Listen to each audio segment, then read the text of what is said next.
กังสรณังกัจฉามิกับนมัสการพระมหาเถระพระสังฆาธิการพระเถรานุเถระสวัสดีท่านผู้ฟังและผู้ชมทุกท่าน กลับมาพบกับรายการพระอภิธรรมบรรยาย ครั้งนี้เป็นครั้งที่27ในเรื่องของธาตุมนสิการปภะซึ่งธาตุมนสิการปภะก็คือตามกำหนดรอบรู้ในเรื่องของธาตุทั้ง4ที่อยู่ภายในก็มีธาตุดินธาตุดินก็เรียกว่าปัทวีธาตุ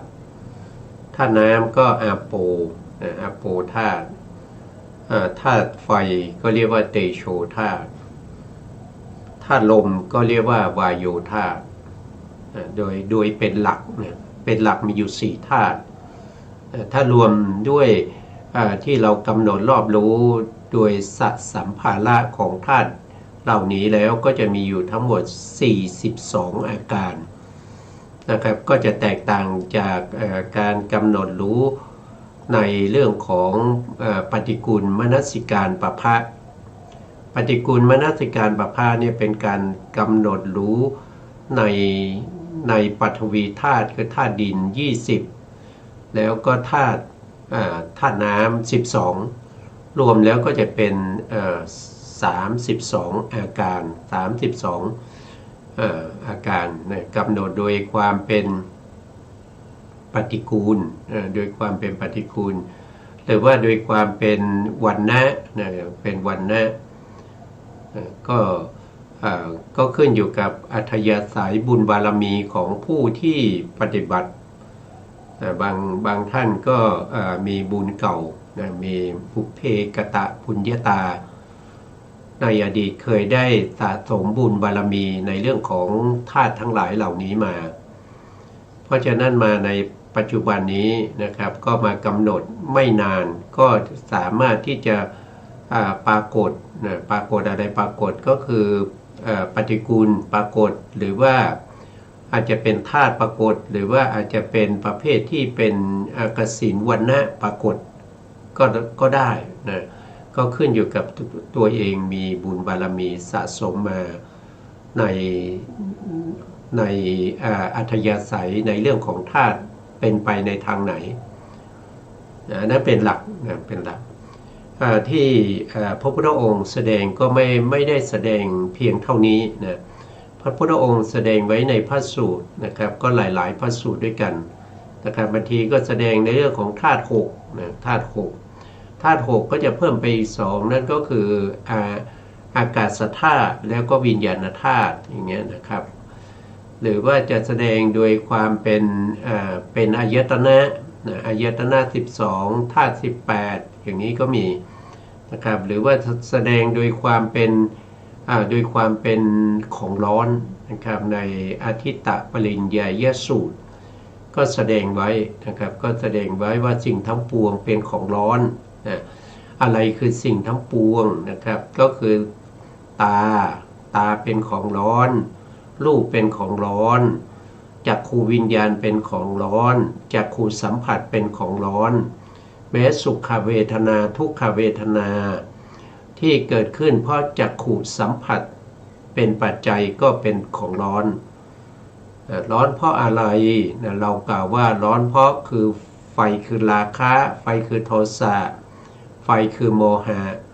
ร้อนเพราะชาติชรามรณะโศกะปริเทวะทุกขะโทมนัสนะครับอันนี้ก็แสดงถึงธาตุนะครับธาตุในทวารทั้ง6นะทวารทั้ง6นะ6แล้วก็ในธาตุทั้ง3ที่เป็นไปในทวาร6ก็คือจักขุธาตุรูปธาตุจักขุธาตุก็คือตารูปธาตุก็คือรูปนะครับแล้วก็จักขูวิญญาณธาตุอย่างเงี้ยนะครับอันนี้ก็ธาตุ3นะครับแล้วก็มีต่อมาก็จะเป็นธรรมธาตุธรรมธาตุ ธรรมธาตุได้แก่อะไรก็คือจักขุสัมผัสจักขุสัมผัสคือได้แก่ตัวภาษาภาษานี้จัดเป็นธรรมธาตุก็แสดงไปหลากหลายแต่ทั้งนี้ทั้งนั้นแสดงไปทำไมมากมายอย่างนี้นะเพราะพระองค์แสดงไม่ใช่แสดงเพราะว่าอยากจะแสดงไม่ใช่แสดงเพราะว่าอยากจะให้คนอื่นรู้ว่าพระองค์มีความรู้ความสัพพัญญูของพระองค์มีมากมายเหลือเกินไม่ได้แสดงด้วยอย่างนั้นเลยแต่ทั้งหมดทั้งมวลที่แสดงไป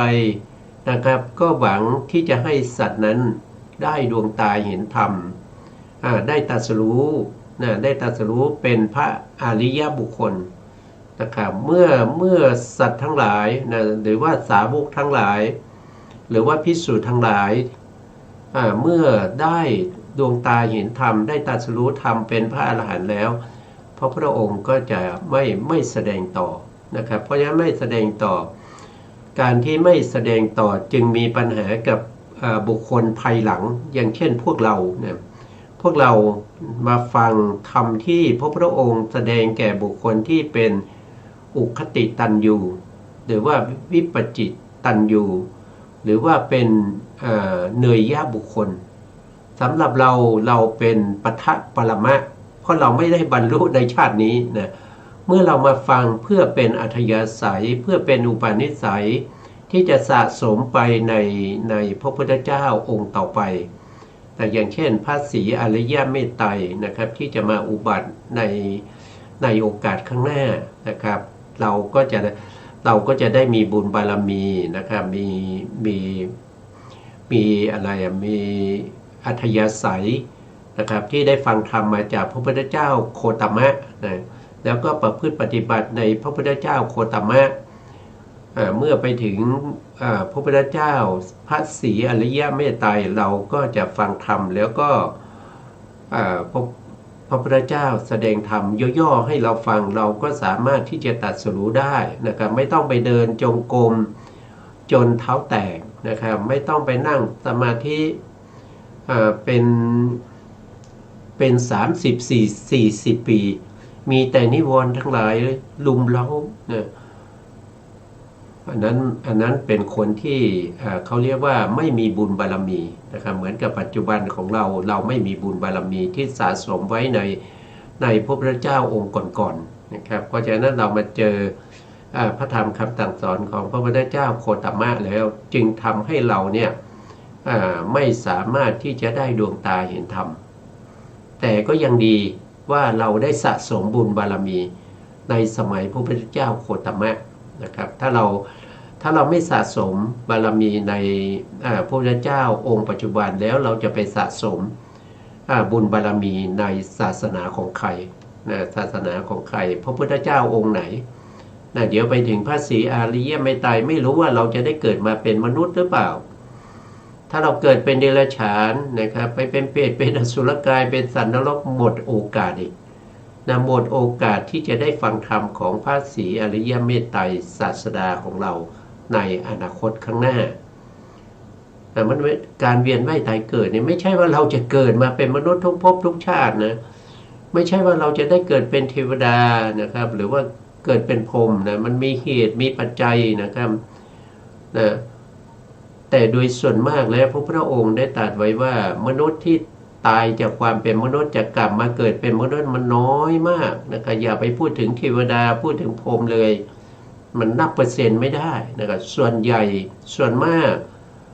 ก็ไปเกิดในอบายนะครับไปเกิดในอบายโดยส่วนมากก็ไปเกิดเป็นสัตว์นรกนะครับแล้วก็รองลงมานั่นก็คือสัตว์เดรัจฉาน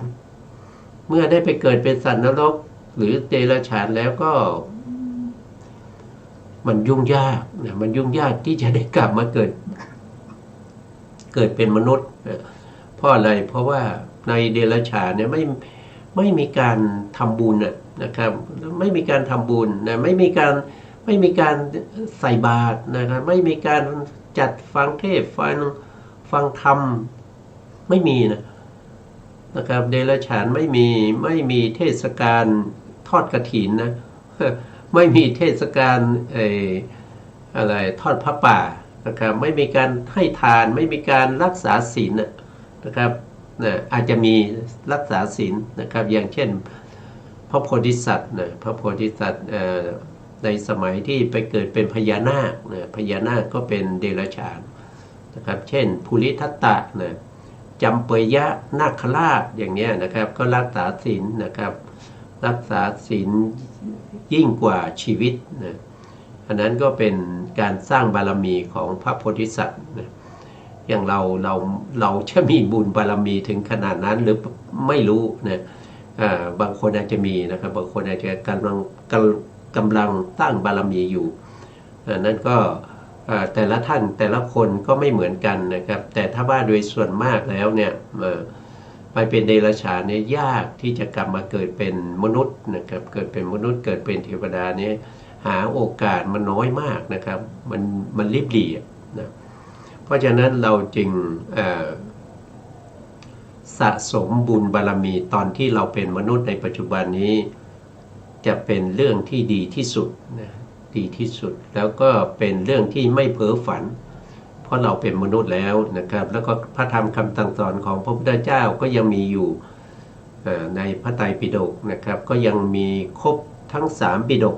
ไม่ว่าจะเป็นพระวินัยปิฎกพระสุตตันตปิฎกและก็พระอภิธรรมปิฎกอย่างครบถ้วนนะครับและมีทั้งอรรถกถามีทั้งฎีกานุฎีกาโยชนาคันธีทั้งหมดทั้งมวลนั้นยังมีให้เราศึกษาอยู่นี่ก็เป็นเรื่องที่เราจะต้องพิจารณานะครับพิจารณาเพราะเราไม่ได้เกิดเป็นมนุษย์ทุกภพทุกชาติไปนะครับครั้งที่แล้วเราก็ได้พูดถึงในเรื่องของปุกุสาติปุกุสาติภิกขุนะครับเป็นเดิมเนี่ยท่านเป็นพระราชาท่านเป็นพระราชาแล้วก็ออกบวชโดยไม่รู้ว่าพระพุทธเจ้าคือใครเพียงแต่ได้สารได้ข่าวจากพระพุทธเจ้าพิมพิสารนะครับส่งแผ่นทองที่จารึกถึงพุทธคุณธรรมคุณสังฆคุณพอได้แล้วท่านอ่านแล้วท่านก็สละราชสมบัตินะครับแล้วก็ออกบวชอุทิศชีวิตแด่พระพุทธเจ้าแล้วก็ได้มาพบพระพุทธเจ้าโดยบังเอิญจริงๆไม่บังเอิญพระพุทธเจ้าตั้งใจที่จะมาโปรดนะครับพอเห็นว่าปุกุสาติภิกขุเนี่ยนะครับเป็นผู้ที่มีอัธยาศัยแล้วก็เคยสร้างบุญบารมีในภพก่อนๆก็คือในสมัยที่ท่านบวชเป็นพระภิกษุในสมัยพระพุทธเจ้ากัสสปะพระกัสสปะสัมมาสัมพุทธเจ้าอยู่ถึงแล้วก็ปฏิบัติแล้วก็ปฏิบัติธรรมจนอุกิจแล้วก็มรณภาพอยู่บนภูเขาภูเขาขาดโดยไม่ได้คุณธรรมอะไรเลยไม่ได้คุณธรรมได้แต่อัธยาศัยแล้วก็บุญที่ได้สะสมไว้ในสมัยนั้นพอมาในสมัยนี้ท่านได้ยินคำว่าพุทโธเท่านั้นท่านก็เกิดปิติเกิดปิติเกิดความรู้สึกเอิบอิ่มเกิดซาบซ่านไปทั้งตัวนะครับท่านจึงสละราชสมบัติแล้วก็ออกบวชเป็นภิกษุนะครับติดตามเสาะหาพระพุทธเจ้านะครับท่านก็มาพบพระพุทธเจ้านะครับที่ไหนที่ลงหม้อของนายช่างหม้อพระพุทธองค์ก็แสดงธรรมให้ฟังนะครับ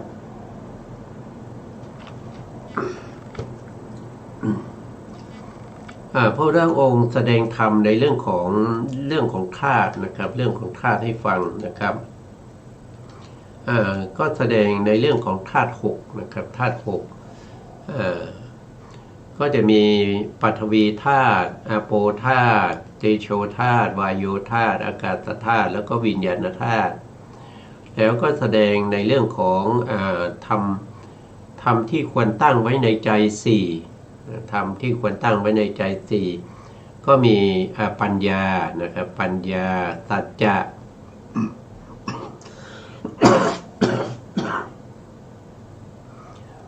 โทษทีครับมีปัญญามีสัจจะแล้วก็มีอุปัสสมะแล้วก็อะไรอีกอย่างหนึ่งนะครับลืมทุกทีนะครับก็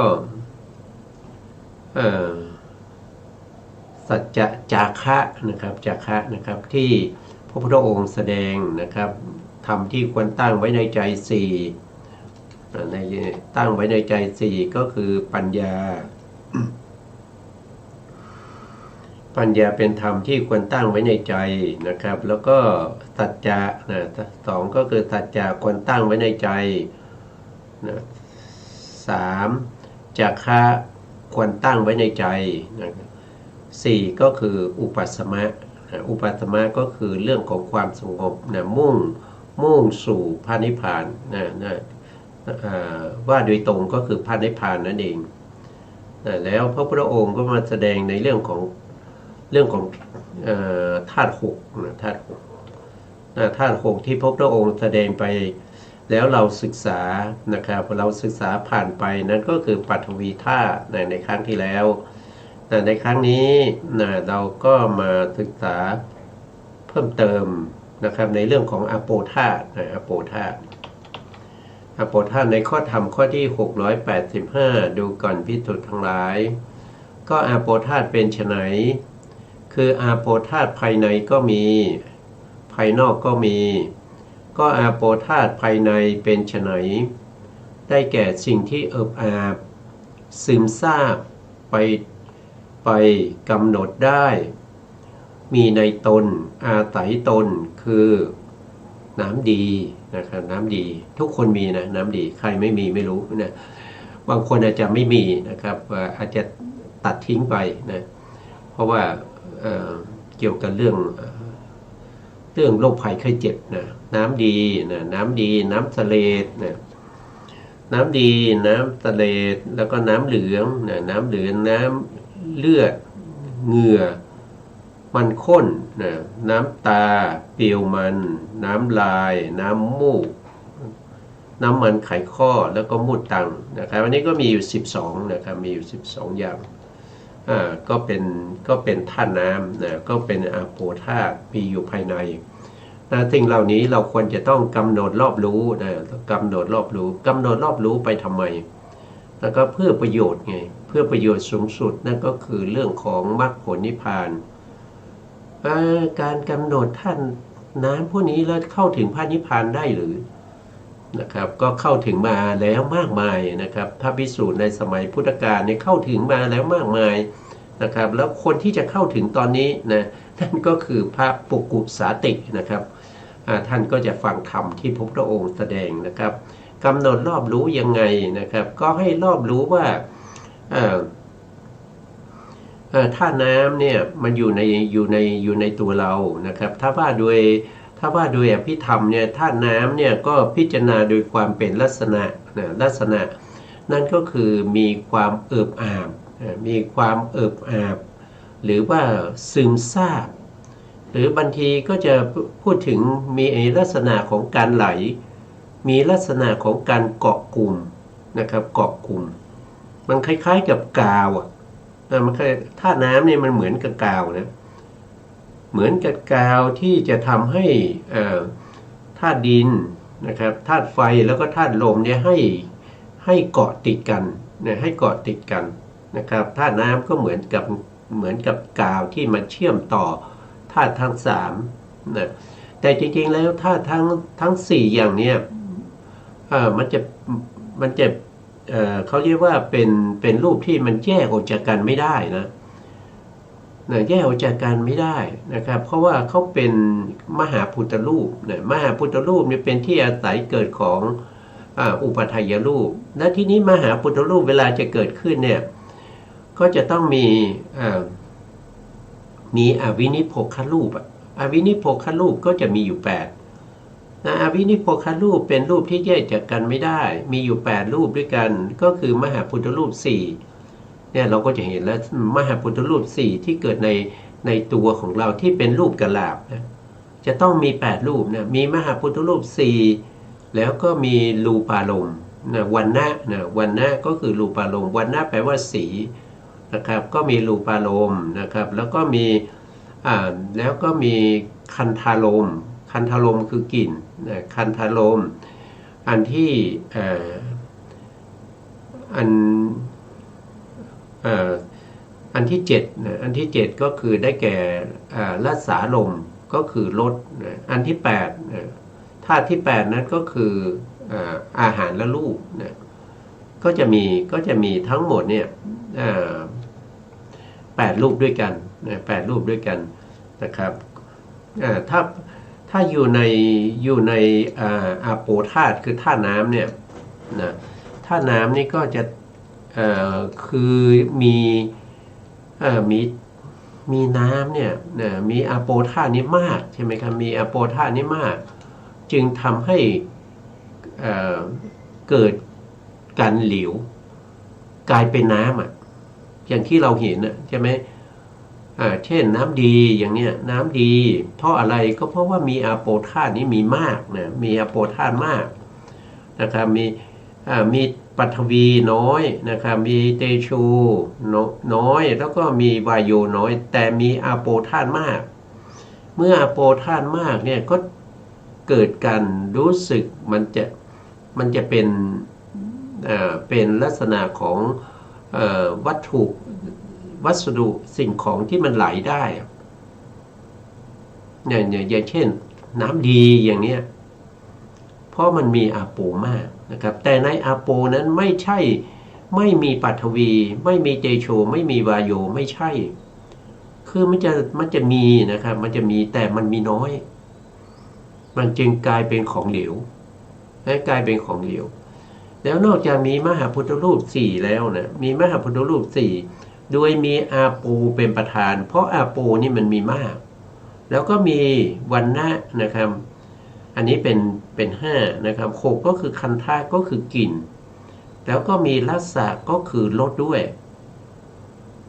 อันนี้ก็เป็น7นะครับ7แล้วก็มีอาหารด้วยอาหารก็เป็น8เพราะฉะนั้นรูปพวกนี้เขาจะเรียกว่าเป็นอวินิโภครูป8อวินิโภครูป8ที่อยู่ในน้ำดีก็ไม่ใช่น้ำดีนั่นแหละเรียกว่าเป็นอวินิโภครูป8ที่มีอาโปเนี่ยเป็นประธานเพราะอาโปมีมากนะครับแล้วก็น้ำดีนี้ก็เกิดจากกรรมเหมือนกันนะครับเป็นน้ำที่เกิดจากกรรมนะเกิดจากกรรมอีกนะเพราะฉะนั้นเนี่ยน้ำดีเนี่ยก็จะมีรูปอยู่8รูปนะครับแล้วก็รูป8รูปนั้นก็เกิดจากกรรมแล้วก็มีอาโปเนี่ยเป็นอาโปนี่มันมีมากนะมันมีอาโปมากนะเพราะฉะนั้นน้ำดีก็มีรูป8รูปนะครับก็มีอวินิโภครูป8ที่เกิดจากกรรมก็ต้องรู้อย่างนี้นะครับก็ต้องรู้อย่างนี้ถึงจะเรียกว่ารู้ชัดในเรื่องของธาตุอาโปธาตุรู้ชัดในอาโปธาตุที่อยู่ภายในเมื่อเรารู้อาโปธาตุที่อยู่ภายในแล้วเราก็จะรู้อาโปธาตุที่อยู่ภายนอกก็คือของบุคคลอื่นนะบุคคลอื่นเขาก็มีน้ำดีเหมือนกันใช่ไหมครับเขามีน้ำดีเหมือนกันไม่ใช่ว่าเรามีเฉพาะเราเท่านั้นที่มีน้ำดีนะครับนะเพราะฉะนั้นเราต้องรู้ชัดในสิ่งเหล่านี้นะครับเนี่ยน้ำดีนะครับน้ำดีน้ำเสลดน้ำเสลดแล้วก็น้ำเหลืองก็เกิดจากกรรมเหมือนกันนะครับน้ำเลือดเลือดก็เกิดจากกรรมนะครับเหงื่อนี่เกิดจากอุตุนะมันข้นนี่เกิดจากกรรมนะครับน้ำตานี่เกิดจากจิตนะเป็นจิตนะครับเป็นจิตเปรียวมันก็เกิดจากกรรมน้ำลายน้ำลายนี่ก็เกิดจากอุตุนะเกิดจากอุตุด้วยนะครับเกิดจากอุตุน้ำมูกนะ อุตุนะครับน้ำมันไขข้ออันนี้ก็เกิดจากกรรมน้ำมูดนี่เกิดจากอุตุอุตุคืออะไรอุตุก็คืออย่างอุตุก็คือมันเป็นความเย็นความร้อนนะครับอย่างต้นไม้เนี่ยอย่างต้นไม้เนี่ยเป็นอวินิโพครูปที่เกิดจากอุตุนะที่เกิดจากอุตุเพราะฉะนั้นการที่สิ่งเหล่านี้จะเกิดจากกรรมเกิดจากจิตเกิดจากอุตุเราก็ต้องรู้นะครับเราก็ต้องรู้ศึกษาไว้นะครับเพื่อเป็นบุญบารมีเพื่อเป็นบุญบารมีมีไปทำไมมีไปเพื่อประโยชน์ในการที่เข้าถึงประโยชน์สูงสุดในอนาคต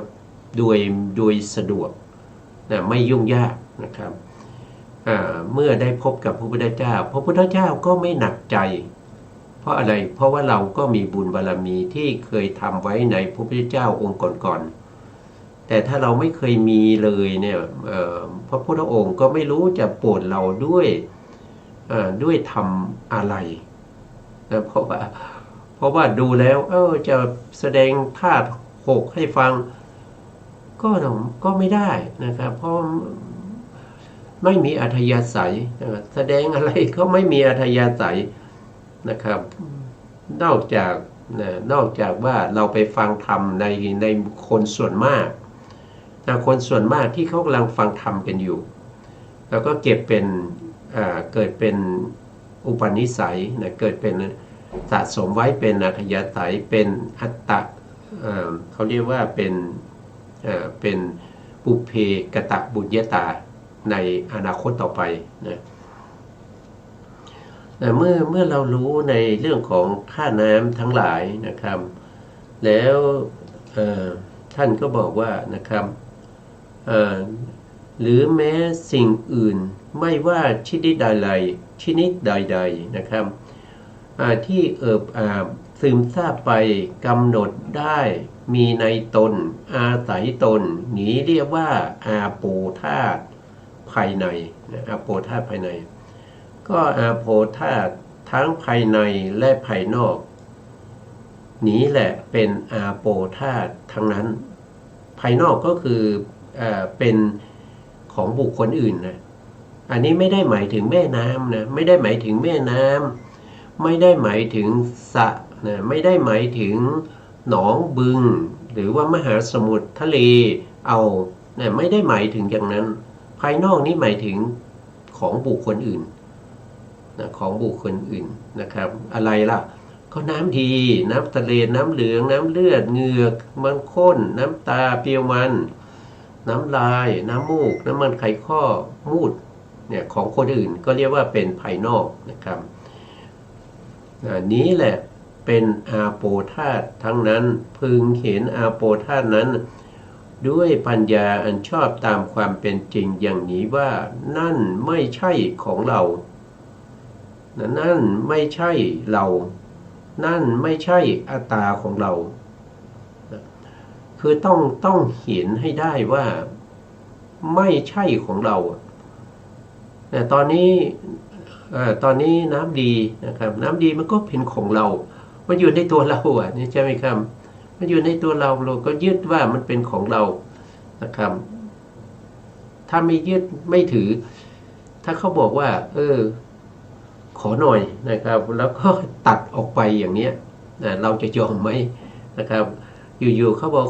ขอน้ำดีหน่อยนะครับแล้วก็เจาะเข้าไปแล้วก็ตัดเอาถุงน้ำดีไปเราจะรู้สึกยังไงนะครับเพราะว่าเราก็ยังยึดถือว่าเป็นของเราเป็นของเรานะครับเป็นของเราแล้วก็น้ำดีก็เป็นเราก็เป็นอัตตาของเราด้วยแต่พระพุทธองค์ให้เราพิจารณาโดยความไม่ใช่ของเราไม่ใช่ของเราเนี่ยก็คือให้พิจารณาโดยความเป็นทุกขานุปัสสนาถ้าเราสามารถที่จะกำหนดรอบรู้ในสิ่งเหล่านี้โดยความเป็นทุกข์อยู่เนืองๆ เห็นโดยความเป็นทุกข์อยู่เนืองๆนะครับเราก็สามารถที่จะละตัวเข้าไปยินดีติดใจนั่นก็คือตัวตัณหาที่เห็นว่าของเราเนี่ยมันเห็นด้วยตัวตัณหานะเห็นด้วยตัวโลภะนะเข้าไปยึดติดว่าเป็นของเราแต่ถ้าเราเห็นด้วยความเป็นทุกข์อยู่เนืองๆเราก็สามารถที่จะละความยินดีติดใจได้เพราะฉะนั้นเมื่อเราละได้นั่นก็ไม่ใช่ของเรามันไม่ใช่ของเรามันเป็นแต่สภาวะของอะไรของเหตุของปัจจัยที่เกิดขึ้นแต่เป็นน้ำดีเกิดจากอะไรถ้าถามว่าน้ำดีเกิดจากอะไรน้ำดีก็เกิดน้ำดีนี่เป็นอะไรก็เป็นรูปไงเป็นรูปประขันธ์เป็นรูปประขันธ์แล้วรูปประขันธ์เกิดจากอะไรท่านก็บอกในปฏิสัมภิทามรรคนะท่านบอกว่ารูปเกิดด้วยเหตุ5ประการเหตุ5ประการนั้นก็คือได้แก่หนึ่งก็คือเขาเรียกว่าเป็นอวิชชารูปนี้เกิดจากอวิชชา2เกิดจากตัณหา3เกิดจากกรรมนะครับ4เกิดจากอาหาร5ก็คือนิพพตินิพพติคืออาการการเกิดขึ้นของรูปนะเมื่อมีธรรม5ประการนี้บริบูรณ์แล้วน้ำดีก็ย่อมเกิดขึ้นน้ำเสด็จก็ย่อมเกิดขึ้นน้ำเหลืองน้ำเลือดเหงื่อมันข้นน้ำตาเปลวมันทั้งหมดทั้งมวลนั้นย่อมเกิดขึ้นเพราะอาศัยปัจจัย5ประการนะครับมีอะไรนะครับก็มีอวิชชามีตัณหามีกรรมแล้วก็อาหารนิพพติ5อย่างนี้เป็นเหตุให้เกิดเป็นเหตุให้เกิดแล้วสิ่งเหล่านี้จะดับไปเพราะปัจจัยดับปัจจัยดับก็คืออะไรดับก็คืออวิชชาดับอวิชชาดับตัณหาดับกรรมดับแล้วก็อาหารดับแล้วก็วิปริณามะนะครับวิปริณามะก็คือมีการเปลี่ยนแปลงไปจากที่มีอยู่แล้วก็หายไปทนอยู่ไม่ได้ทนอยู่ในสภาพเดิมไม่ได้มีการเปลี่ยนแปลงนะครับนั้นก็ทนอยู่ไม่ได้มันเป็นทุกข์นะครับการที่ต้องทนอยู่มันเป็นทุกข์นะครับไม่ใช่ความสุขนะครับเพราะฉะนั้นรูปเกิดด้วยเหตุ5ประการแล้วก็ดับไปด้วยเหตุ5ประการนี้เมื่อมีปัจจัยน้ำธาตุน้ำนะครับหรืออาโปธาตุก็มีเมื่อเหตุปัจจัยนั้นดับไปอาโปธาตุทั้งหลายก็ต้องดับไปเป็นธรรมดาตั้งอยู่ไม่ได้อันนี้ก็ให้เราเห็นด้วยปัญญาตามความเป็นจริงอย่างนั้นนะครับว่านั่นไม่ใช่ของเราด้วยทุกขานุปัสสนานั่นไม่ใช่เราด้วยอนิจจานุปัสสนานั่นไม่ใช่อัตตาของเราด้วยอนัตตานุปัสสนาคันเห็นแล้วย่อมเบื่ออาโปธาตุเมื่อเบื่ออาโปธาตุจิตก็จะคลายกำหนัดจิตก็จะคลายกำหนัดเมื่อจิตคลายกำหนัดนะครับจิตนั้นก็ย่อมจะหลุดพ้นนะครับจิตนั้นก็จะหลุดพ้นจิตนั้นก็เมื่อใครกำหนัดเพราะใครกำหนัดจิตย่อมหลุดพ้นเมื่อหลุดพ้นแล้วก็มีญาณอย่างรู้ว่าหลุดพ้นแล้วรู้ชัดว่าชาติสิ้นแล้วพรหมจรรย์อยู่จบแล้วกิจที่ควรทำเสร็จแล้วกิจเพื่อความเป็นอย่างนี้มิได้มีอันนี้เราก็จะสังเกตได้ว่าที่พระพุทธองค์แสดงไว้เนี่ยนะครับผู้ที่ปฏิบัติเนี่ยเขาจะรู้เองนะครับเขาจะรู้เองนะครับรู้เองรู้ได้ยังไงก็คำสั่งสอนของพระพุทธเจ้านะครับที่ได้แสดงไว้ว่าเมื่อจิตหลุดพ้นย่อมมีอย่างรู้ว่าหลุดพ้นแล้วคือเมื่อจิตหลุดพ้นไปจากตัวตัณหา นะกำจัดเสียซึ่งตัณหาซึ่งเป็นเหตุให้เกิดทุกข์เนี่ยนะครับความดับไปของตัณหานะครับเมื่อตัณหาดับนะครับทุกข์ที่จะมีต่อไปในภพหน้ามันไม่มี เพราะนี้ความไม่เป็นไปของทุกข์แล้วก็ตัณหานี้มันดับไปดับไปก็ย่อมมีอย่างรู้ว่าหลุดพ้นแล้วไม่ต้องไปถามใครนะเราปฏิบัติเราเป็นผู้ปฏิบัตินะครับไม่ต้องไปถามว่าเราถึงเราได้อริยผลเป็นโสดาบันแล้วยังนะครับเราเป็นสกทาคามีหรือไม่ต้องไปถามใครนะครับในพระไตรปิฎกเนี่ยท่านแสดงไว้ว่ามันรู้เองนะครับเมื่อจิตใครกำหนัดจิตย่อมหลุดพ้นเมื่อจิตหลุดพ้นแล้วย่อมมีญาณคือปัญญายังรู้ว่าหลุดพ้นแล้วปัญญาเราต้องมีนะครับแล้วในนี้ก็บอกนะครับใน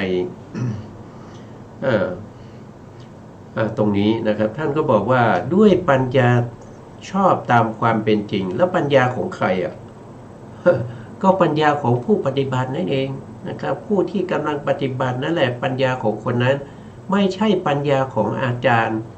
นะครับไม่ใช่ปัญญาของผู้ที่ให้กรรมฐานเรานะครับ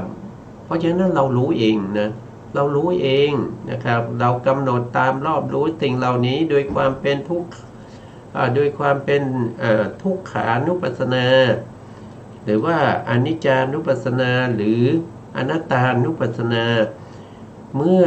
ตามเห็นอยู่อย่างนี้อยู่เป็นประจำย่อมเกิดความเบื่อหน่ายในอาโปธาตุแล้วใครเบื่อหน่ายก็ผู้ที่ตามเห็นนั่นแหละเป็นผู้เบื่อหน่ายไม่ใช่ผู้ที่ให้กรรมฐานนะไม่ใช่อาจารย์ของเรานะครับเรานั่นแหละเป็นผู้เบื่อหน่ายในอาโปธาตุแล้วก็คลายกำหนัดจากอาโปธาตุแล้วใครกำหนัดเราเป็นผู้ปฏิบัติแล้วก็ให้อาจารย์เป็นผู้คลายกำหนัดหรือมันไม่ใช่นะครับผู้ที่ปฏิบัตินั่นแหละมันคลายกำหนัดก็คือคลายความยึดถือซึ่งอาโปธาตุว่าเป็นของเราเป็นอัตตาของเรานะก็ต้องเรารู้เองนะครับเมื่อคลายกำหนัดจิตย่อมหลุดพ้นเมื่อจิตหลุดพ้นแล้วย่อมมีญาณอย่างรู้ว่าหลุดพ้นแล้วรู้ชัดว่าชาติสิ้นแล้วนะครับพรหมจรรย์อยู่จบแล้วกิจที่ควรทำเสร็จแล้วกิจอื่นเพื่อความเป็นอย่างนี้มิได้มีมันรู้เองนะครับไม่ใช่ไปให้อาจารย์แต่งตั้งว่าคุณได้โสดาบันแล้วนะคนนี้ได้สกทาคามีนะคนนี้ยังไม่ได้แต่คุณเป็นจุลโสดาบันไม่ต้องนะครับอันนี้รู้เองนะต่อไปนะครับในข้อธรรมข้อต่อไป ดูก่อนภิกษุนะครับก็เตโชธาตุเป็นไฉนคือเตโชธาตุภายในก็มีภายนอกก็มีก็เตโชธาตุภายในเป็นไฉนได้แก่สิ่งที่อบอุ่นอบอุ่นหรือว่าสิ่งที่เย็นร้อนนั่นแหละนะที่เรียกว่าเตโชธาตุถึงความเล่าร้อนกำหนดได้มีในตนอาศัยตนคือธาตุที่เป็นเครื่องยางไกให้อบอุ่นนะอบอุ่นนี้ก็เป็นอุสมะเตโชนะครับอันนี้ผมเติมลงมานะครับในพระไตรปิฎกนี้ไม่มีนะท่านจะบอกท่านแปลมาแล้วนะท่านแปลมาแล้วนะเพราะฉะนั้นผมก็เติมลงไปว่าอุสมะเตโชนี้ก็คือไออุ่นนะก็คือไออุ่นนั่นเองนะครับยางกายให้สุดโทรมธาตุไฟที่ทำให้กายเนี่ย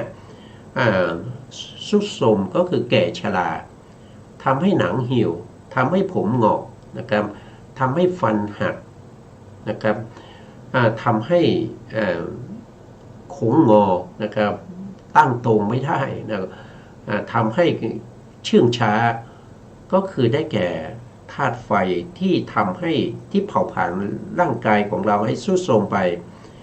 นั้นเรียกว่าเป็นชิลนะเตโชนะครับชิลนะเตโชก็คือธาตุไฟนะทำให้ร่างกายเนี่ยแก่ชราไปนะ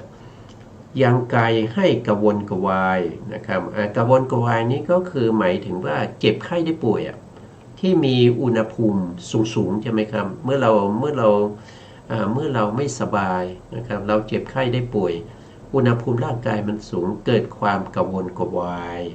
นะครับอันนั้นเรียกว่าเป็นทหานะเตโชนี่เป็นบาลีนะครับต่อมาก็คือและธาตุที่เป็นเหตุให้ของกินนะของกินที่เคี้ยวที่ดื่มที่เคี้ยวที่ลิ้มนะแล้วก็ย่อยไปด้วยดีนะนั่นก็คือไฟในกระเพาะอาหาร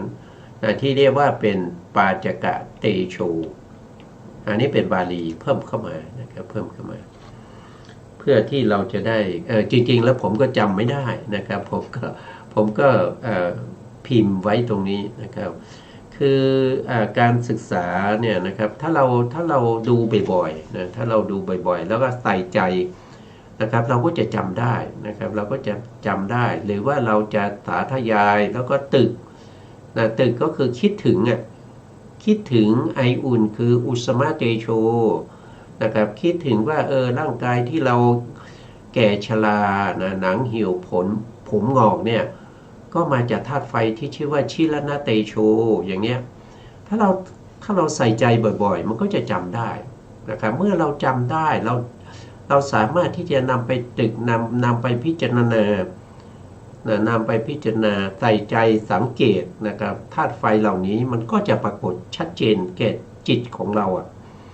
แต่ถ้าเราไม่ใส่ใจไม่รู้ไม่ปล่อยชีวิตไปวันหนึ่งมันไม่มีโอกาสที่จะเห็นได้นะถึงแม้ว่าสิ่งเหล่านี้เกิดอยู่ในร่างกายของเราอยู่ตลอดเวลานะครับไม่มีหยุดหย่อนแต่เราไม่รู้หรอกถ้าเราไม่สังเกตเราไม่ใส่ใจเราไม่พิจารณาเราไม่รู้นะครับตอนเราเจ็บไข้ได้ป่วยอาการลักษณะของความเจ็บไข้ได้ป่วยเนี่ยถ้าเราไม่ใส่ใจเราก็ไม่รู้เราก็มองไม่เห็นนะครับว่าทหานะเตโชเนี่ยมันมีลักษณะมันร้อนยังไงมันเป็นยังไงถ้าเราไม่ใส่ใจจะรู้ได้ไงก็ปล่อยชีวิตไปวันๆนะครับไปหาหมอก็ให้ยามากินยาบางทีก็หายบางทีก็ไม่หายแต่เราก็ไม่ได้ใส่ใจดูถึงรากฐานความรู้สึกถึงความร้อนเหล่านั้นว่ามันเป็นยังไงอันนั้นก็จะเสียโอกาสนะครับเสียโอกาสในการที่จะปฏิบัติธรรมให้รู้ชัดถึงสภาวะธรรมที่เป็นเตโชธาตุที่เกิดขึ้นนะแต่ละขณะถ้าเราตามเห็นอย่างนี้อยู่เรื่อยๆเนี่ยเราก็จะเห็นสิ่งเหล่านี้ว่ามันไม่ได้เกิดติดต่อกันอยู่ตลอดเวลานะครับเดี๋ยวเกิดขึ้นแล้วดับไปนะครับเดี๋ยวก็เกิดขึ้นแล้วก็ดับไปการเกิดขึ้นแล้วดับไปอย่างนี้มันทำให้เราเห็นถึงอะไรหนึ่งก็คือเห็นว่ามันไม่เที่ยงมันเกิดขึ้นแล้วมันดับไปเดี๋ยวดับไปแล้วเดี๋ยวก็เกิดอีกนะเกิดดับอยู่อย่างนี้แล้วเราก็จะเห็นว่าสภาพมันทนอยู่ในสภาพเดิมไม่ได้แม้กระทั่งไออุ่นใช่ไหมไออุ่นทนอยู่ในสภาพเดิมไม่ได้เดี๋ยวก็ร้อนมากเดี๋ยวก็เย็นนะครับเดี๋ยวก็อุ่นเนี่ยมันมีการเปลี่ยนแปลงมันไม่มีการเปลี่ยนแปลงการเปลี่ยนแปลงอย่างนั้นก็มันไม่เที่ยงมันเป็นอนิจจังเห็นไหมครับการทนอยู่ในสภาพเดิมไม่ได้มันก็เป็นทุกข์มันก็เป็นทุกข์ทั้งสิ่งที่มันเป็นอนิจจังแล้วก็มันเป็นทุกข์กำหนดไม่ได้ไม่สามารถบังคับบัญชาได้ว่าขอให้ไออุ่นเป็นอยู่อย่างนี้ตลอดไปนะอย่าเย็นอย่าหนาวนะอย่าร้อนมากนะให้อุ่นๆอย่างนี้สบายอย่างนี้แหละมันไม่เชื่อนะมันไม่เชื่อถึงเวลามันจะเย็นมันก็เย็นนะครับตามเหตุตามปัจจัยถึงเวลามันจะร้อนมันก็ร้อน บังคับบัญชามันไม่ได้อะมันจึงเป็นอะไรมันจึงเป็นอนัตตาเพราะบังคับบัญชาไม่ได้ให้เขาเป็นไปตามที่เราต้องการไม่ได้มันจึงเป็นอนัตตาก็เห็นจากอะไรก็เห็นจากการที่เราตามสังเกตเฝ้าดูนะสิ่งเหล่านี้ที่เกิดขึ้นเนี่ยเราก็จะเห็นว่ามันมีการเกิดขึ้นตั้งอยู่ดับไปเข้าถึงความเป็นอนิจจังทุกขังอนัตตาได้นะครับหรือแม้สิ่งอื่นไม่ว่าชนิดใดๆนะครับที่อุ่นถึงความเล่าร้อนกำหนดได้มีในตนอาศัยตนนี้เรียกว่าเตโชธาตุภายในก็เตโชธาตุภายในและภายนอกนี้แหละเป็นเตโชธาตุทั้งนั้นพึงเห็นเตโชธาตุนั้นด้วยปัญญาชอบตามความเป็นจริงอย่างนี้ว่านั่นไม่ใช่ของเรานะก็ไม่ใช่ของเราก็คือปกติแล้วตัณหาเข้าไปยึดว่าเป็นของเราใช่ไหมครับตอนนี้เราเห็นว่ามันไม่ใช่ของเราเพราะเรากำหนดรอบรู้ถึงธาตุไฟเหล่านั้นมาเรื่อยๆจนเห็นว่ามันไม่เที่ยงมันเป็นทุกข์มันเป็นอนัตตาเราจึงรู้ชัดว่าสิ่งเหล่านี้ไม่ใช่ของเราด้วยทุกขานุปัสสนาสิ่งเหล่านี้ไม่ใช่เราด้วยอนิจจานุปัสสนาสิ่งเหล่านี้ไม่ใช่อัตตาของเราด้วยอนัตตานุปัสสนาถ้าเราเห็นด้วยความไม่ใช่ของเราสิ่งเหล่านี้ไม่ใช่ของเราละตัวตัณหาถ้าเราตามเห็นสิ่งเหล่านี้ไม่ใช่เราอันนี้ละมานะถ้าเราตามเห็นสิ่งเหล่านี้ไม่ใช่อัตตาของเราอันนี้ละทิฏฐิเพราะฉะนั้นตัณหามานะทิฏฐิก็ถูกกำจัดด้วยอนิจจาทุกขานุปัสสนาอนิจจานุปัสสนาแล้วก็อนัตตานุปัสสนาท่านเห็นแล้วย่อมเบื่อหน่ายในเตโชธาตุและจะให้จิตคลายกำหนัดในเตโชธาตุเมื่อคลายกำหนัดจิตก็ย่อมหลุดพ้นเมื่อหลุดพ้นแล้วย่อมมีญาณอย่างรู้ว่าหลุดพ้นแล้วรู้ชัดว่าชาติสิ้นแล้วพรหมจรรย์อยู่จบแล้วกิจที่ควรท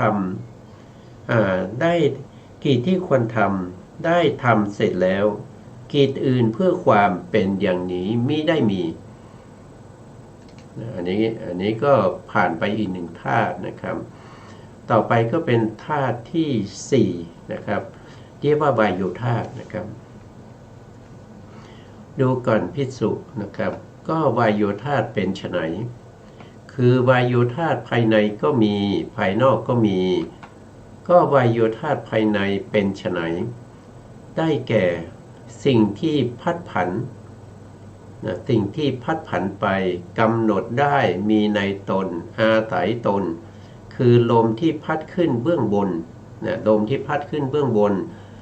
ถ้าเป็นบาลีก็เรียกว่าอุทังคมะวายโยนะครับเช่นไรนะครับก็เช่นเราเวลาเราเลอนะครับเวลาที่ลมมันออกมาทางปากนะครับหรือว่าประเภทที่เป็นโรคที่เป็นกรดไหลย้อนอย่างเงี้ยนะครับก็เรียกว่าเป็นอุทังคมะวายโยก็คือลมพัดขึ้นเบื้องบนลมพัดลงเบื้องล่างนะครับโทคมะวายโยพัดลงเบื้องล่างอันนี้ก็ผายลมลมในช่องท้องนะครับกุชิทะวายโยลมที่อยู่ในท้องนะครับบางครั้งเราก็จะได้ยินเสียงท้องนะครับท้องมันมีลมนะครับมันจะมีเสียงนะครับแล้วก็รู้สึกไม่ค่อยสบายนี่ก็เป็นกุชิทะวายโยแล้วก็ลมที่อยู่ในลำไส้นะครับ กฏทัสสะวายุนะอารมณ์ที่อยู่ในลำไส้นะอันนี้ก็ใช้ในการขับถ่ายนะแล้วก็ลมที่แล่นไปตามอวัยวะน้อยใหญ่อันนี้ก็เป็นอังคะมันคานุสาลีวายุอันนี้ได้แก่ลมที่อยู่ในทั่วร่างกายของเราในร่างกายของเราเนี่ยมันไม่ได้ลูกกะลาบเนี่ยมันไม่ได้ต่อกันแบบ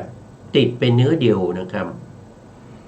ลูกกะลาบหลายๆลูกเนี่ยที่มาต่อกันเป็นแขนเป็นนิ้วนะเป็นนิ้วมือนะครับหรือว่าเป็นเล็บนะเป็นเล็บเป็นนิ้วมือเป็นแขนเป็นขาเป็นหน้าเป็นตาเป็นหูเนี่ยพวกนี้มันอาศัยลูกกะลาบที่เล็กๆนะครับแล้วก็มาเรียงต่อกันนะครับมาเรียงต่อกันแต่ลูกกะลาบที่เอามาเรียงต่อกันนั้นเขาจะต่อกันไม่สนิทมันจะมีช่องว่างนะมันจะมีช่องว่างตรงช่องว่างนั้นอันนั้นเราเรียกว่าเป็นปริเฉทรูปแล้วปริเฉทรูปมันอยู่ทั่วไปในร่างกายของเรานะครับอยู่ทั่วไปในร่างกายของเราเพราะฉะนั้นก็เป็นลม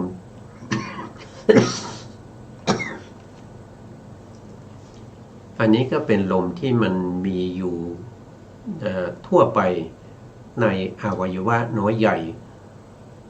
บาลีก็จะเรียกว่าอังคะมังคานุสาลีวายุนะครับ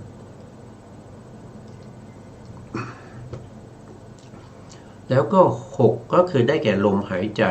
ออกลมหายใจเข้านะที่เรียกว่าเป็นอาสาสะปัสสาสะนะทั้งหมดนี้ก็คือเป็นวายุธาตุเป็นวายุธาตุหรือแม้แต่สิ่งอื่นไม่ว่าชนิดใดๆที่พัดผันกำหนดได้มีในตนอาศัยตนนี้เรียกว่าเป็นวายุธาตุภายในก็วายุธาตุทั้งภายในและภายนอกนี้แหละเป็นวายุธาตุทั้งนั้นพึงเห็นวายุธาตุนั้นด้วยปัญญาชอบตามความเป็นจริงอย่างนี้ว่านั่นไม่ใช่ของเรานั่นไม่ใช่เรานั่นไม่ใช่อัตตาของเราครั้นเห็นอย่างนี้แล้วจะเบื่อหน่ายวายโยธาตุและจะให้จิตคลายกำหนัดในวายโยธาตุอันนี้ก็จะมีที่แตกต่างกันก็คือธาตุนะครับแต่วิธีการปฏิบัติทั้งหมดทั้งมวลนั้นก็เป็นวิธีเดียวกันนะครับแต่ตัวธาตุเนี่ยจากที่เรากำหนดในเรื่องของธาตุดินมีผมขนเล็บฟันหนังเป็นต้นนะธาตุน้ำมีน้ำดีน้ำทะเลน้ำเหลืองเลือดเป็นต้นนะแล้วก็ธาตุไฟก็คือไออุ่นนะไออุ่นหรือว่าไฟที่เผาผลาญร่างกายให้แก่ชราทำให้ร่างกายวิปริตนะครับแล้วก็ช่วยในการย่อยอาหารเปลี่ยนมาเป็นลมที่พัดขึ้นเบื้องบนลมที่พัดลงเบื้องล่างและลมที่อยู่ในช่องท้องอยู่ในลำไส้นะครับเพียงแต่เปลี่ยนตัวธาตุเท่านั้นวิธีการปฏิบัติทั้งหลายนะครับก็เหมือนเดิมนะไม่มีอะไรแตกต่างกันนะครับเพียงแต่ให้กำหนดด้วยตัวปัญญาให้รู้แจ้งเห็นจริงถึงการเปลี่ยนแปลงว่ามันไม่เที่ยงมันเป็นทุกข์แล้วมันเป็นอนัตตาเท่านั้นเองนะครับวันนี้เวลาเราก็หมดแล้วนะสุดท้ายนี้นะครับก็ขอกราบขอบพระคุณพระครูสมุทรวิศวัตรวรกิจโจผู้อำนวยการสถานีวิทยุเพื่อการศึกษาพระพุทธศาสนาและวัฒนธรรม FM 104.5 เมกะเฮิรตซ์วัดไฟหินจังหวัดเชียงใหม่และขอกราบขอบพระคุณพระครูปริยัติยานุสาสตร์ขอบคุณท่านผู้ฟังและผู้ชมทุกท่านที่ให้เกียรติติดตามในรายการพระไตรปิฎกลอยฟ้าวันนี้เวลาหมดลาไปก่อนพบกันใหม่ในโอกาสต่อไปครับสวัสดีครั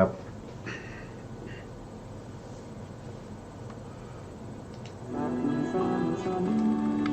ธรรมราชา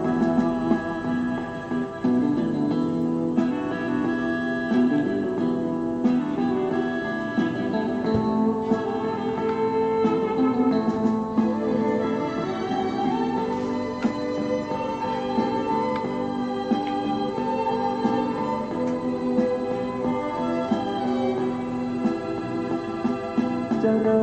ญปัญญาในมรรคองค์แปดเป็นหลักงามงามเลิศล้ำรู้เนื้อรู้ตัวไม่ตกต่ำฝึกจิตฝึกใจให้ดื่มด่ำรู้รูปรู้นามแยกธาตุแยกขันธ์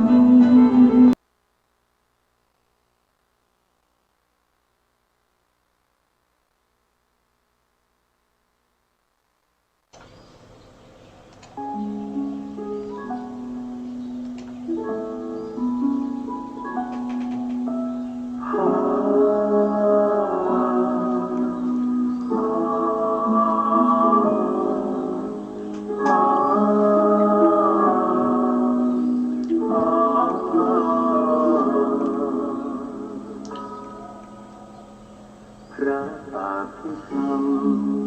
นำเราเข้าใจชีวิตแต่ฉันในจิตเจตสิกและรูปเกิดล้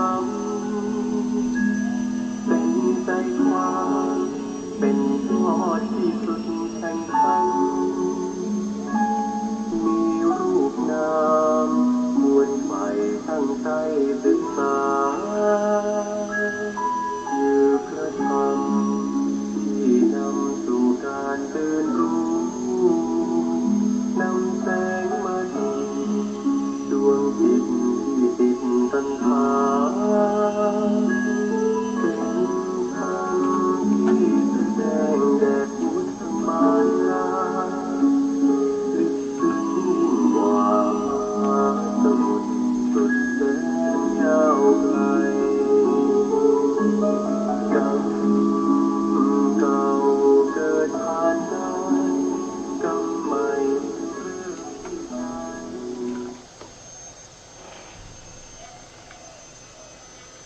พุทธังสรณังคัจฉามิธัมมังสรณังคัจฉามิสังฆังสรณังคัจฉามิกราบนมัสการพระมหาเถระพระสังฆาธิการพระเถรานุเถระสวัสดีท่านผู้ฟังและผู้ชมทุกท่านกลับมาพบกับผมในรายการพระอภิธรรมบรรยายอีกครั้งหนึ่งครั้งนี้เป็นครั้งที่ครั้งนี้เป็นครั้งที่52นะครับซึ่งเราก็ยังพูดถึงในเรื่องของจิตปรมัตถ์อยู่จิตปรมัตถ์ที่เราพูดไปแล้วนะครับแล้วเราศึกษาร่วมกันไปแล้วนั่นก็คือได้แก่กุศลจิต12แล้วก็เหตุกจิต18ตอนนี้เราอยู่ในช่วงที่เป็นจิตที่เป็นกามาวจรโสภณจิต24กามาวจรโสภณจิต24ก็แบ่งเป็น3ส่วนก็คือส่วนที่เป็นกุศลส่วนที่เป็นวิบากแล้วก็ส่วนที่เป็นกิริยาซึ่งจิตที่เป็นกุศลเนี่ยบางทีเราก็เรียกว่าเป็นมหากุศลนะครับเรียกว่ามหากุศลหรือบางทีเรียกว่ามหากุศลก็ได้นะครับก็จะเรียกว่ามหากุศลหรือมหากุศลจิตก็ได้นะคือเรื่อยสามารถที่จะเรียกได้หลายอย่างมหากุศลเนี่ยท่านบอกว่าเป็นจิตที่กว้างขวางนะมีมากมายนะยังไงหมายความว่ายังไงก็คือท่านอธิบายว่าจิตที่เป็นมหากุศลเนี่ยเกิดได้ในภูมิต่างๆไม่ว่าจะเป็นอบายภูมินะครับสัตว์ที่เกิดอยู่ในอบายภูมิเช่นเปรตอสุรกายสัตว์นรก บางครั้งก็มีมหากุศลจิตเกิดขึ้นก็ได้นะแล้วก็มนุษย์เทวดานะครับตลอดไปจนถึงรูปภูมิอรูปภูมิ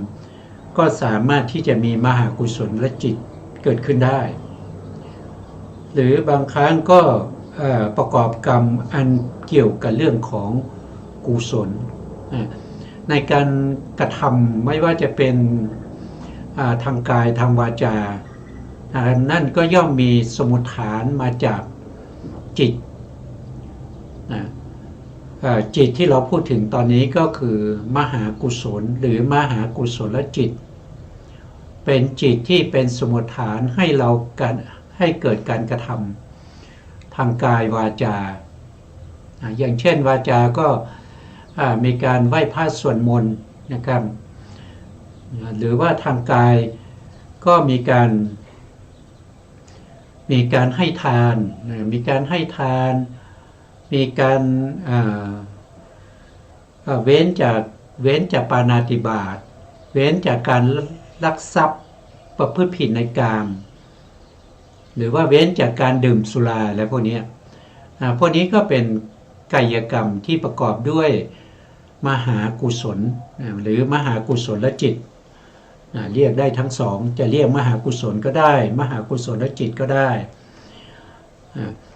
เพราะมหากุศลเนี่ยเป็นจิตที่เกิดได้ในภพภูมิต่างๆนี้มากมายนะครับเพราะฉะนั้นจึงชื่อว่ามหานะครับเติมคำว่ามหาก็คือมีมากมายนั่นเองนะครับสองท่านบอกว่าเป็นที่ตั้งแห่งกุศลเป็นที่ตั้งแห่งกุศลทั้งปวงกุศลไม่ว่าจะเป็นกุศลที่มีการให้ทานการรักษาศีลการเจริญสมถะวิปัสสนาก็เป็นมีมหากุศลเท่านั้นมีมหากุศลนั้นเป็นที่ตั้งเป็นปัจจัยก่อให้เกิดกุศลที่สูงขึ้นไปอีกนะครับนั่นก็คือได้แก่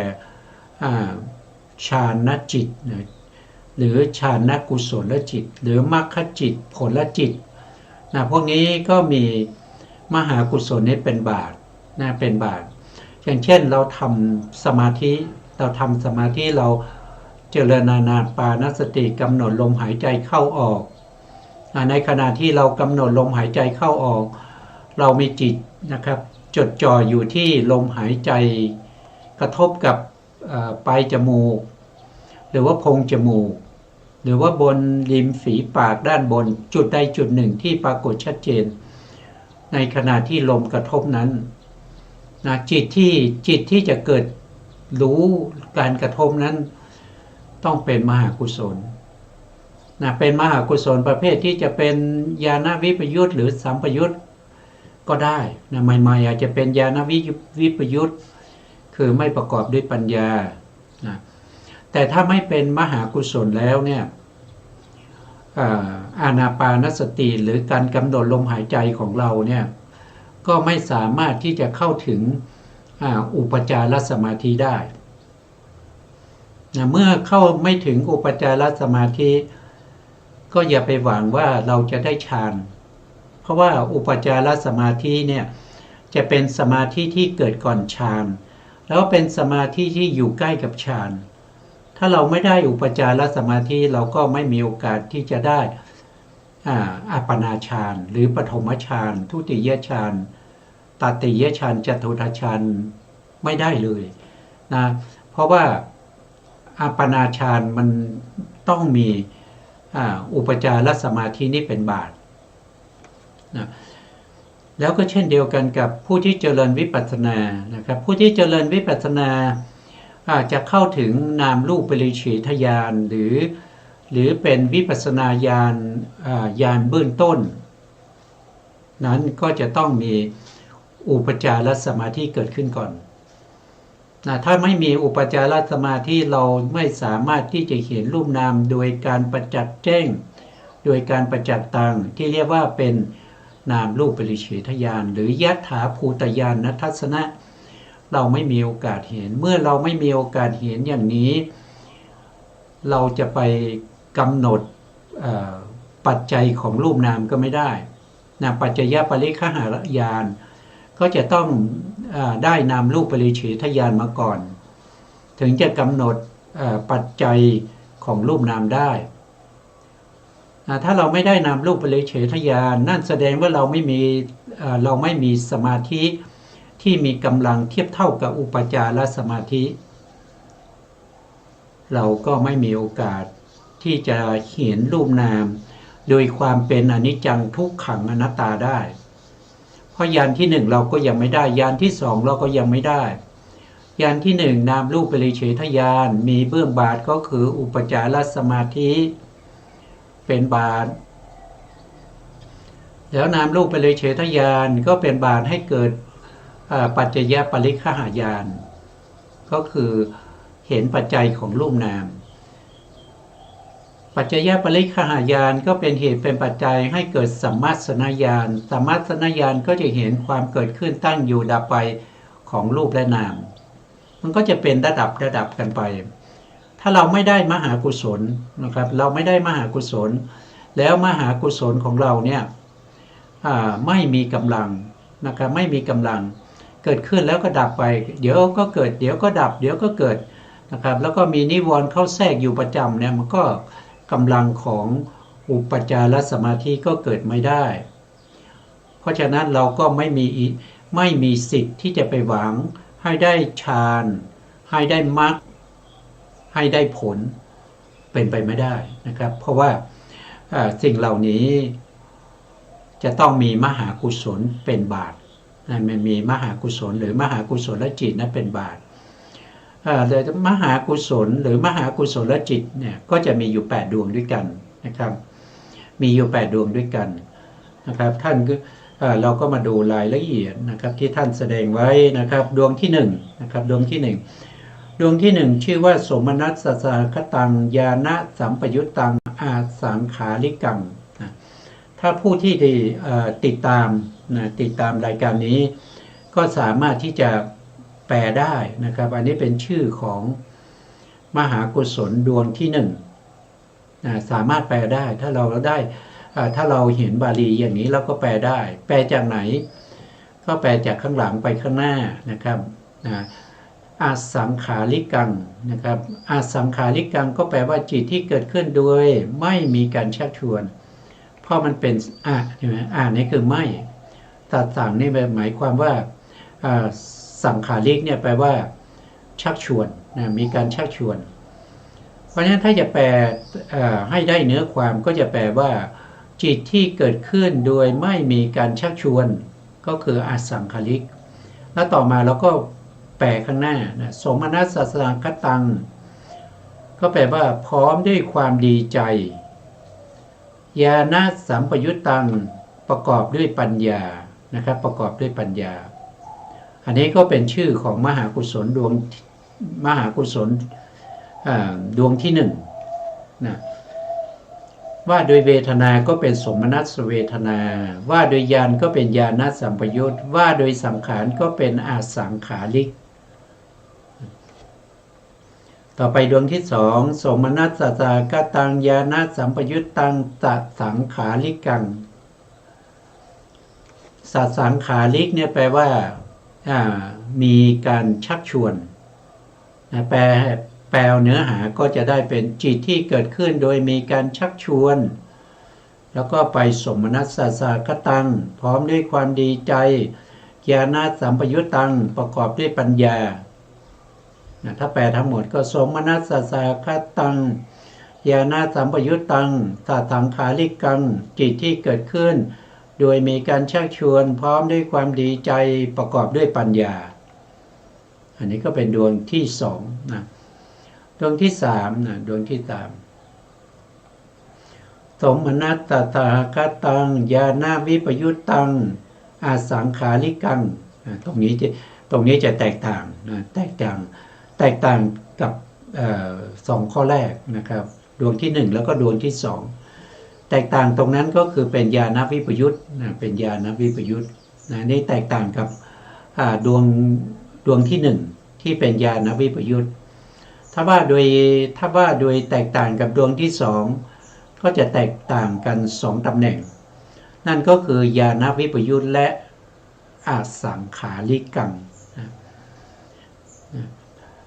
เพราะถ้าเราดูดวงที่2นะครับดวงที่2นี่เป็นญาณสัมปยุตนะครับแล้ว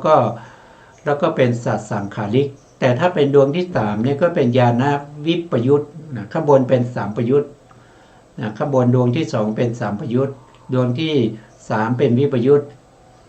ดวงที่2เป็นสัตสังขาริกแต่ดวงที่3เป็นอสังขาริกก็แตกต่างกัน2ตำแหน่งนะ2ที่นะถ้าเราจะแปลนะครับเราก็แปลว่าตรงที่เป็นอสังขาริกเนี่ยก็จะแปลว่าจิตที่เกิดขึ้นโดยไม่มีการชักชวนนะแล้วก็ไปข้างหน้าก็สมนัสสาคตังพร้อมด้วยความดีใจญาณวิปยุตตังไม่ประกอบด้วยปัญญาสมนัสสาคตังญาณวิปยุตตังอสังขาริกังจิตที่เกิดขึ้นโดยไม่มีการชักชวนพร้อมด้วยความดีใจไม่ประกอบด้วยปัญญาในข้อที่4นะครับในข้อที่4หรือมหากุศลจิตดวงที่4นะดวงที่4ก็มีชื่อว่าสมนัสสาคตังญาณวิปยุตตังตสังขาริกังถ้าเราไปเทียบกับมหากุศลดวงที่3ก็จะแตกต่างกันอยู่1ตำแหน่งก็คือแตกต่างกันตรงที่ดวง